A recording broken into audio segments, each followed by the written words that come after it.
घमंडी पलटू सरकार के खिलाफ धिक्कार मार्च का कार्यक्रम चला रही है। और नीतीश कुमार जी तो आजकल उनको प्रधानमंत्री का कीड़ा काटा है और आधा बात तो याद भी नहीं रहता, आप लोग जानते हैं। ये भी एक नया डेवलपमेंट है 1 साल का। ये मेमोरी लॉस हो गए, ये मेमोरी लॉस सीएम हो गए। देश में अनोखा मुख्यमंत्री जिनको आज की बात कल याद नहीं होती और कल की बात परसों याद नहीं रहती। इसलिए साथियों, ना विकास हुआ, ना सुशासन हुआ, ना रोजगार हुआ, ना किसानों की चिंता हुई। ये पूरी तरह फेलियोर है। अब तो बिहार के डीजीपी भी भाग रहे हैं छोड़कर। बिहार में कानून का राज फेलियोर और बिहार में सुशासन भी फेल। तो नीतीश बाबू, आप कब भाग रहे हैं, ये बिहार की जनता जानना चाहती है।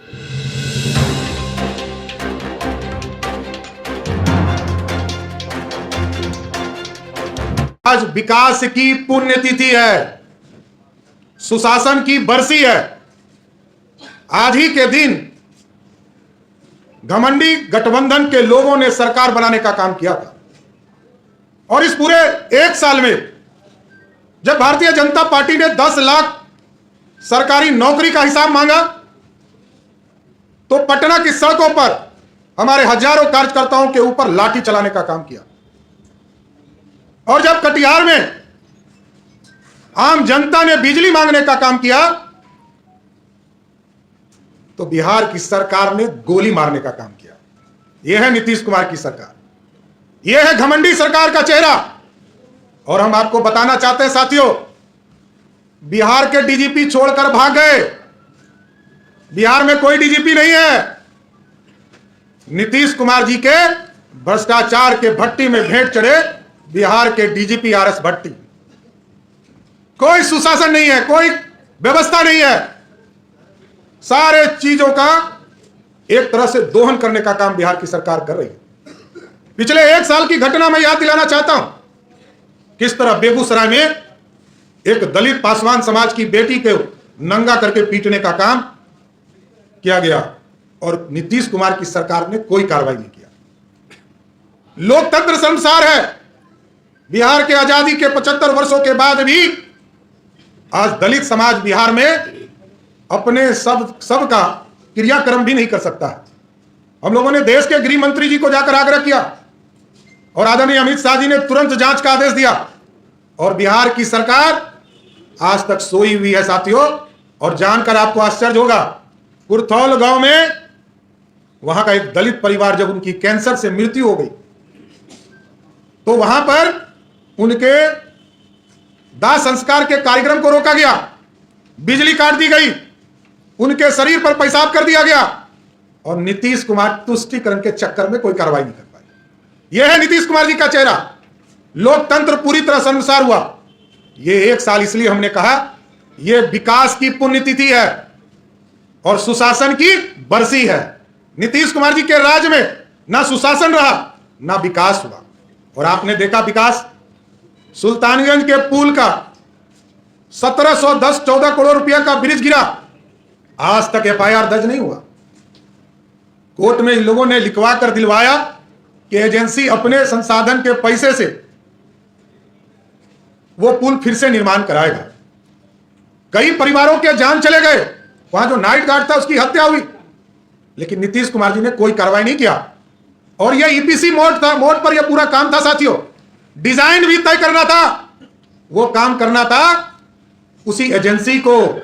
ईपीसी मोड में यही होता है और कोई कार्रवाई नहीं हो रही है। यह पूरी तरह घोटाला है, क्योंकि मैंने सीधा आरोप लगाया था कि जिस दिन इस मोड का सैंक्शन किया जा रहा था, स्वीकृति किया जा रहा था, उस दिन बिहार के मुख्यमंत्री नीतीश कुमार थे और पथ निर्माण मंत्री भी नीतीश कुमार थे। यह सारे पुल का हिसाब नीतीश कुमार के खिलाफ होना चाहिए और एफआईआर दर्ज होना चाहिए। और नीतीश कुमार जी ने कोई भी जांच कराने से इंकार कर दिया। जब ठेकेदार बहाल हो रहे थे तो कल एक नेता नहीं दिल्ली में बोल रहे थे कि बिहार में कोई फर्क नहीं पड़ने वाला है, उनके कहने से कोई वोट बदलने वाला है क्या? उनको चिंता कौन है बिहार में? एक राजनीतिक कार्यकर्ता भी होते तो चिंता करता। आप तो नेता के स्टाफ के तौर पर काम करते थे, आपको कौन चिंता? बिहार में आंदोलन करना पड़ता है, लड़ना पड़ता है। और हम लोग तो नीतीश कुमार को मुख्यमंत्री बनाने के लिए जेल गए। जब तक लालू प्रसाद जी की बिहार में सरकार थी 1000 भी शराब के दुकान बिहार में नहीं थे। 2005 में नीतीश कुमार जी मुख्यमंत्री बने और 2016 में जब उन्होंने घोषणा किया उस दिन तक 11,000 शराब की दुकानें खुल गई।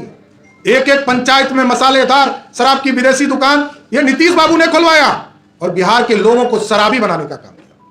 और साथियों, जब बंद कर दिया तो आज किसी भी जगह पर बैठ जाइए, आज 43,000 गांव हैं पूरे बिहार में, और किसी गांव में बैठ जाइए और फोन घुमाइए, आपके घर में होम डिलीवरी हो जाएगा। ये 60,000 करोड़ रुपया का घोटाला है शराब माफियों के माध्यम से नीतीश कुमार जी के राज में। कहते थे कि 10 लाख सरकारी नौकरी दूंगा, 1 साल हो गया, कोई सरकारी नौकरी नहीं मिला। 10,000 जो हमने सिपाही की बहाली किया, मार्च में जिनके अकाउंट में तनख्वाह आ गया, उनको सितंबर महीने में नियुक्ति पत्र दिया गया।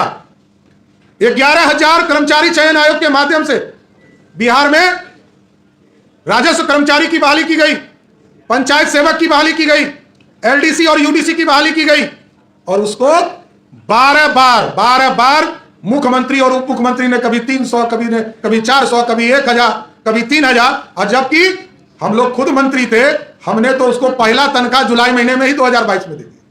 यही है नीतीश कुमार जी की सरकार।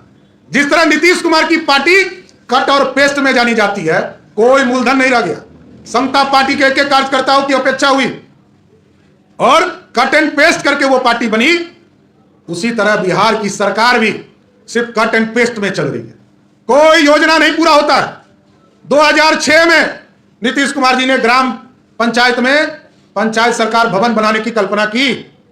आज 18 साल होने जा रहे हैं, मात्र 3,000 से अधिक पंचायतों में पंचायत सरकार भवन बन पाए। नल जल योजना पूरी तरह फेल। 34,000 करोड़ रुपया का यह घोटाला है। इसको नीतीश कुमार जी को कार्रवाई करनी चाहिए और इसमें पूरी संलिप्तता नीतीश कुमार जी की सरकार की है। आप सोचिए, आपने क्या किया? लोगों को पानी नहीं मिल रहा है, बिहार के लोगों को शुद्ध पीने का पानी तक नहीं मिल रहा है। और जब देश के प्रधानमंत्री जी चाहते थे कि बिहार को अलग से पैसा दे, तो सिर्फ अपना नाम बचाने के लिए कि नीतीश कुमार ने किया है। अरे क्या किया? यह बिहार का हिस्सा था, बिहार का हिस्सा था। भारत के प्रधानमंत्री जी को धन्यवाद देना चाहिए। कल मैं उनके एक वित्त मंत्री जी का एक बयान सुन रहा था कि बिहार अपने संसाधन से काम कर रहा है। मतलब शर्म भी नहीं लगता है बिहार सरकार के मंत्रियों को? पता नहीं। अरे आप बोलिए, 2,61,000 करोड़ के बजट में मात्र 32,000 करोड़ जिस राज्य का अपना संसाधन हो, उसको तो कृपा पात्र पर भारत सरकार के ऊपर टिका रहना है। नरेंद्र मोदी जी पैसा देंगे तब बिहार का विकास होगा साथियों। इसलिए हम लोग कहते हैं डबल इंजन की सरकार बनानी हो।